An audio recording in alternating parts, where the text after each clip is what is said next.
যে আন্দোলনে দেশ কেঁপেছিল সেই অভয়াকে নিয়ে আজকে কথা বলবো। নমস্কার, আমি নমিতা পণ্ডিত। আজকে অভয়াকে নিয়ে দুটো কথা বলবো।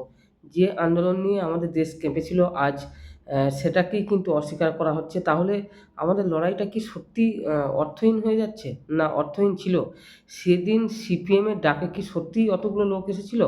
না সেদিনকে পশ্চিমবঙ্গ বাসী যেভাবে কলকাতার রাত জেগেছিল তাদের স্বতঃস্ফূর্তি মনোভাবে সেদিনকে কলকাতায় সেই যে অভয়ার বিচারের রাজপথে পশ্চিমবঙ্গের মানুষ নেমেছিল। সিপিএম কিন্তু এই বিষয়টাকে বারবার হাইলাইট করার চেষ্টা করছে যে সেদিনকে তারা ডেকেছিল বলে রাজ্যবাসী নাকি তাদের ডাকে এসেছিল। কিন্তু সিপিএমের কি অত ক্ষমতা আছে যে তাদেরকে ডাকলেই চলে আসবে? আজকে সেই বিষয়টি আলোচনা করব এবং কিছু প্রশ্ন আমার কিন্তু পশ্চিমবঙ্গ মানুষ তথা অভয়ার মা-বাবা এবং যারা বিচার আজও প্রক্রিয়া চলছে তাদেরকে নিয়ে কিছু কথা আমার লেখা আছে, আমি সেটাই তুলে ধরব। যে আন্দোলন দেশ কেঁপেছিল আজ সেটাকেই কিন্তু অস্বীকার করা হচ্ছে। তাহলে আমাদের লড়াইটা কি সত্যিই সেদিনকে অর্থহীন ছিল? না স্বার্থের জন্য ছিল? আমি কোনো রাজনৈতিক দলের হয়ে কিন্তু প্রচার করছি না এবং সাধারণ একজন নাগরিক হিসাবেই বলছি এবং একজন নারী হিসাবে বলছি, একজন মানুষ হিসাবে বলছি এবং একজন মা হিসাবে বলছি আজকের কথাটা। তো ১ম এই যেটা বলব, আজ অভয়ার যে মা-বাবার কথা শুনে অনেকেই কষ্ট হচ্ছে এবং অনেকের রাগ হচ্ছে। অনেকে আমার মনে প্রশ্ন উঠছে যে অনেকের মনে প্রশ্ন উঠছে, কিন্তু একটু থেমে ভাবুন তো, যাদের মেয়েকে এভাবে হারাতে হয়েছে, যাদের প্রতিটা দিন কাটে স্মৃতি নিয়ে, যাদের প্রত্যেকটা দিন কাটে দুঃস্বপ্ন নিয়ে, যারা প্রত্যেকটা দিন এখনো পর্যন্ত টেনশনে আছে যে তাদের মেয়ে বিচার পাবে কিনা? তাদের কাছে কি এই ভোটে টিকিট পাওয়াটাই সবথেকে মূল আদর্শ ছিল? কিন্তু না। যদি ভাববেন তাহলে মনে হবে না, সেটা ছিল না। তাদের মানসিক অবস্থাটা একবার ভেবে দেখুন, তাহলে সত্যিই বুঝতে পারবেন। তারা হয়তো ভাবছে যে তারা যে দলে যাবে সে ক্ষমতা আসবে এবং তার মেয়ের বিচার পাইয়ে দেবে। কিন্তু আসলে সেটাও সত্যি নয়। আ কেউ আন্দোলন কেউ আন্দোলন করবে আর কেউ বিচার করবে, এটা কিন্তু সিপিএম এর ডাকে এসেছে, এটা কিন্তু ভাবা মুশকিল। কলকাতা সেদিনকে মানুষ রাত জেগেছিল, রাত দখল করেছিল।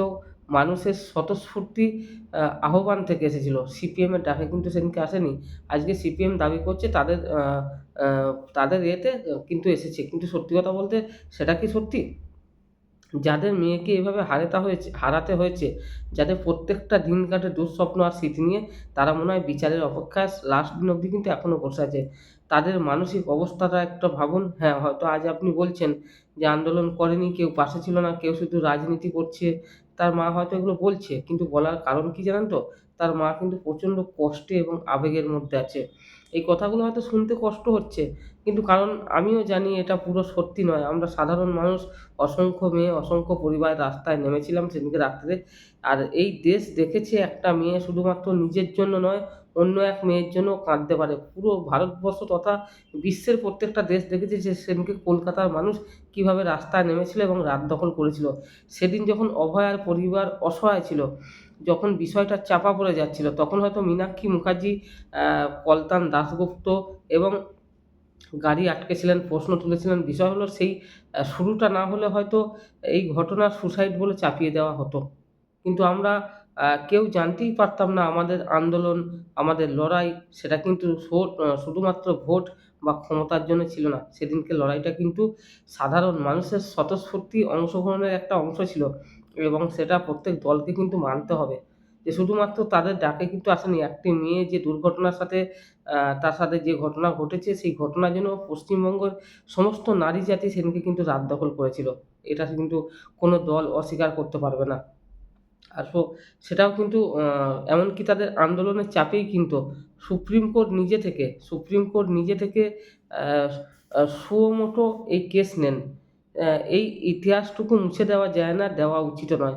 মাঝে একটা দীর্ঘ সময় কেটে গেছে, তদন্তও হয়তো দেরি হচ্ছে, সিবিআই থাকা সত্ত্বেও আশার আলো আসেনি এবং প্রত্যেকটা দিন কিন্তু তাদের হতাশা বাড়িয়েছে। আজকে তারা ক্লান্ত, আজকে তারা অসহায়, আজকে তারা শেষ ভরসা খুঁজছে। হয়তো তাদের মনে হচ্ছে ক্ষমতা হাতে এলেই হয়তো বিচার পাবে। কিন্তু এটা ভুল। এটা কি ভুল না ঠিক?